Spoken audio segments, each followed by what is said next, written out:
What's going on? It's your boy YouTube. Welcome back.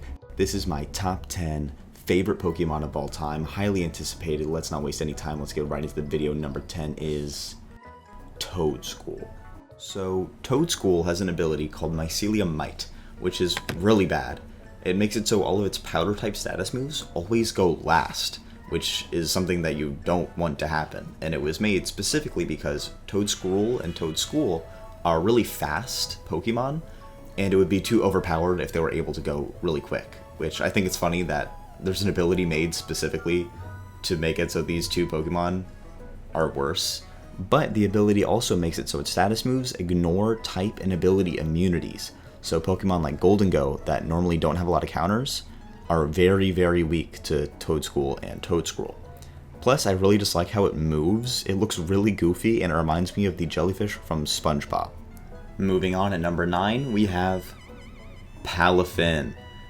Palafin is super special because of its ability 0 to Hero, which on switch out and switch back in, it turns into this really buff superhero, which is, first of all, really cool because Pokemon has never done an ability like this.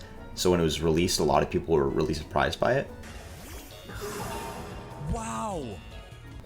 And also the name of the ability, 0 to Hero, really reminds me of this like guy my elementary school teachers would play on YouTube, who would teach you how to count, called Zero the Hero. And so that's why Palafin is my number 9, even though he's no Zero the Hero. He's got big muscles, a cool cape. He can fly any place. Anyways, moving on at number 8, we have Breloom. Breloom's design is pretty close to peak. It's a mushroom kangaroo dinosaur thing, and its ability is really good. It's called Technician, and moves that are less than 60 base power do 50% more. So moves like Bullet Seed end up doing a lot of damage. And an item called Loaded Dice makes moves like Bullet Seed always hit between 4 and 5 times. So even against really strong Pokemon, it's still able to do a lot of damage. So that's why it's my number 8.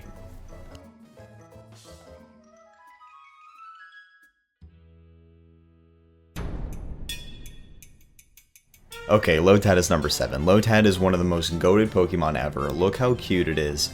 In the entire anime, Lotad is one of the single best designed ones. I know it's just a walking lily pad, but like, I mean, just look at it. It's like, it carries a little pond on its back. Like, they all like work together. It sounds cute. Like, listen to this. What's not to love? I mean, come on now. I know it's like not exactly competitively viable. It's the first evolution out of a chain of 3. The final one being Ludicolo, which is actually kind of viable, but even though he has one of the worst stats in the entire game, Lotad is so goated, so that's why it's my number 7. Okay, at number 6 we have Clawitzer. This is one of my all-time favorite Pokemon, and like Breloom, it has access to the hidden ability Technician, so its lower power moves do a lot more damage, and that is one of the main reasons why I brought it into an official Pokemon tournament called the Tiny Tourney, where you can only use a small pool of Pokemon that are tiny and under-evolved. And although I didn't do super well, it was still really fun and one of my most fond Pokemon memories. And it inspired me to shiny hunt Clawitzer. And although I don't have the clip of me getting the shiny, you can see this clip of me getting a shiny Combi, and in the top right you can see that it was my last hunted shiny. What do you do? What's your thing? My thing, Oh! I got it! What? It's a male! I got it though! No way. I got it! Dude, no, I don't have your page open! Oh my gosh, guys. I got the shiny, everybody. That took so long. Oh my god! Oh my. Yeah, it's on stream. We've officially made it to the top 5, everyone. 5th place is Eiscue. Eiscue is a shiny I was really happy to find in Pokemon Scarlet and Violet. It was on my team the whole game once I found it. The pink shiny looks so cool, and its ability called Ice Face, which allows it to tank the first physical hit it receives, makes it really strong. And in the anime, it's really cute. The big clumsy ice thing it has on its head is really funny. So that's why it's my number 5.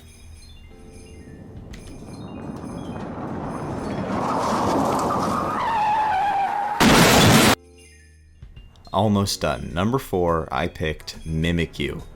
I've liked Mimikyu ever since Pokemon Sun, where you go into a haunted closet and use the DS's camera to find Mimikyu.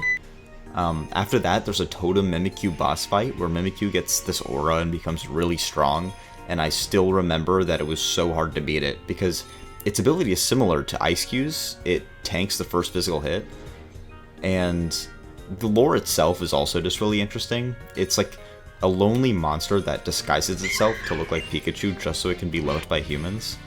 And the monster underneath is really strong. Like, you can see its power in its signature Z move called Let's Snuggle Forever, where it sneaks up on the opposing Pokemon, wraps it entirely, and does unspeakable things to it. I feel bad for it. Like, even Ash Ketchum in the anime was mean to it. When Mimikyu pulls up, Ash just assumes it's Team Rocket's and tells Pikachu to use Iron Tail and bash it into the ocean. And then Mimikyu sees its reflection in the water and just gives up because it hates his appearance so much. And yeah, it was Team Rocket's, but at least Meowth was nice to it. This may be a good time to stop pretending and accept yourself for who you really are. And after Ash beats up Mimikyu and sees it walk away, he's just like, nah, let's go home too. And then Sogoleo pulls up or something. I don't know, that episode got weird.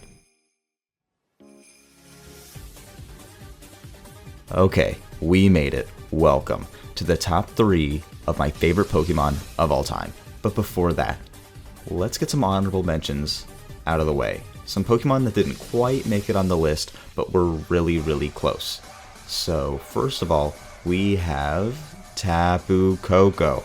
He was the legendary of Pokemon Sun. He touches Ash's head in the anime and then does the gritty. He's awesome.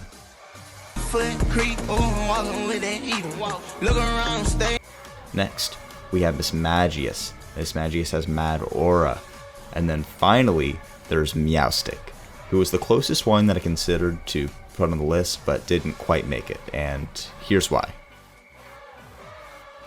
Meowstic, the constraint Pokemon. When faced with trouble, Meowstic will raise its ears and create enough psychic power to demolish a 10-ton truck. Meowstic killed Professor Oak. No, but Meowstic is really, really cool. I love the design of it. It's one of my favorite design Pokemon ever.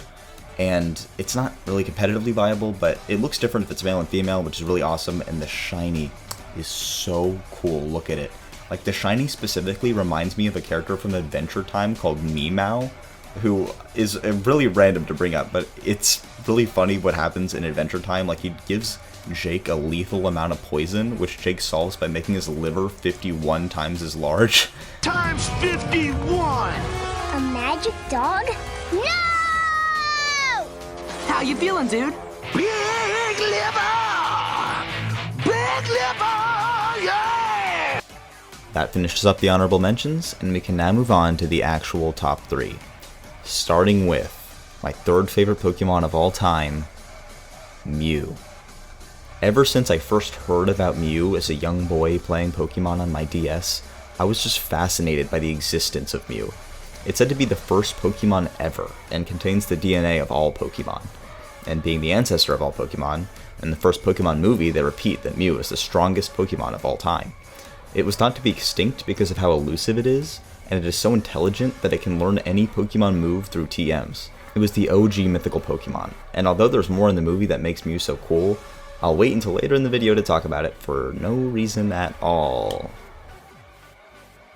Okay, number 2 of my top 10 favorite Pokemon of all time is Milotic. The first reason why Milotic is my second favorite Pokemon of all time is because it's really good.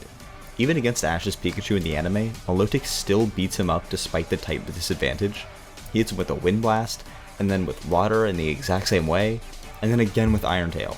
Even May says Milotic is stronger. Oh no! It looks like Milotic is stronger than Pikachu! But no, yes. Pikachu uses Thunderbolt on himself to give himself a powered up version of Volt Tackle and knocks him out. Now, I know Ash and Pikachu are the main characters, and Pikachu has the type advantage, so they're gonna win anyway. But the way it happened was so convenient for them. Like, this is never repeated again in the anime ever. They whip the secret technique out specifically to beat Milotic. But another thing that I love is that Feebas, Milotic's pre-evolution, is canonically the ugliest Pokemon ever. The Pokédex says, Feebas is famous for its shabby appearance and is considered the shabbiest Pokemon. Due to its poor appearance, it is largely ignored by predators, trainers, and researchers alike. Yet, Milotic's Pokédex entry states that it is considered the most beautiful Pokemon of all. And there's something really funny and inspiring about that. But honestly, the biggest reason why I have always liked Milotic is because of the Octonauts episode where they have to track down the Oarfish, which I rewatched for this video. And let me just say, Octonauts holds up. This episode was just as awesome as I remember. It starts with that girl that I don't remember the name of taking photos of fish at the bottom of the ocean.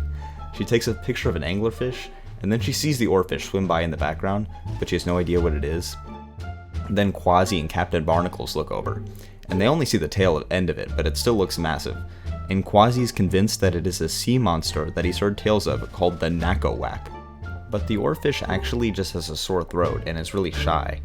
Earlier in the episode, he sees Peso putting bandage on a fish, so he wants to see if the Octonauts will help, and this is how that goes. Oh, me throat, it really hurt. And I'm the longest fish in the ocean, so that's a lot of throat. Say ah. Ah. Wider, please.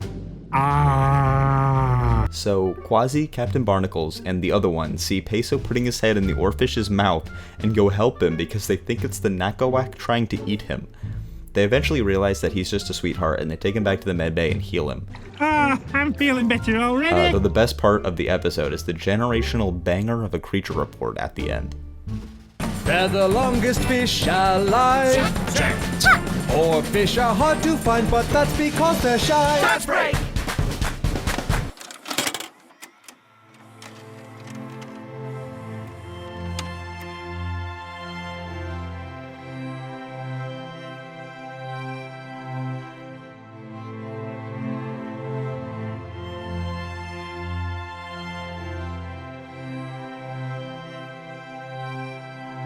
Mewtwo was created by Dr. Fuji, who combined his science intended to bring his deceased daughter, Amber, back to life with Giovanni's desire to use technology to create the world's strongest Pokemon. Are you personal? Well, you look like a Pokemon, but you talk. When he gained consciousness, Mewtwo shared a psychic space with Amber's consciousness and the other clone Pokemon. It's called wind. Wind? The wind helps us along. Sometimes it's soft and sometimes it's very strong. Amber taught Mewtwo about the beauty of life, friendship, and that it didn't matter whether he was a Pokemon or not. Soon the other clone Pokemon are no longer able to survive, and disappear from the psychic space. Inevitably, Amber's body is also too weak, and leaves Mewtwo, the only one strong enough to survive incubation, all alone. Mewtwo was sedated to forget his experiences in this state, to forget his only friends, Amber, and what she had told him. Don't cry, Mewtwo. You should be happy. You're alive, and life is wonderful.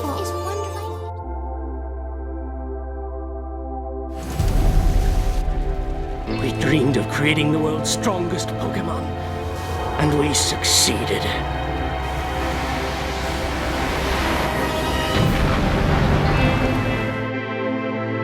Stronger even than you. He was created by humans, used by humans, and told he was meant to be less than humans. He thinks perhaps his purpose is to be the best, better than Mew, better than humans. The human sacrificed himself to save the Pokemon. I pitted them against each other, but not until they set aside their differences did I see the true power they all shared deep inside. It's only through Ash's sacrifice that Mewtwo sees that humans can be kind. I get it. I see now that the circumstances of one's birth are irrelevant. It is what you do with the gift of life that determines who you are. That's why I quoted Mewtwo for my senior quote, and that's why Mewtwo is my favorite Pokemon of all time. Okay, you made it. That was my top 10 favorite Pokemon of all time.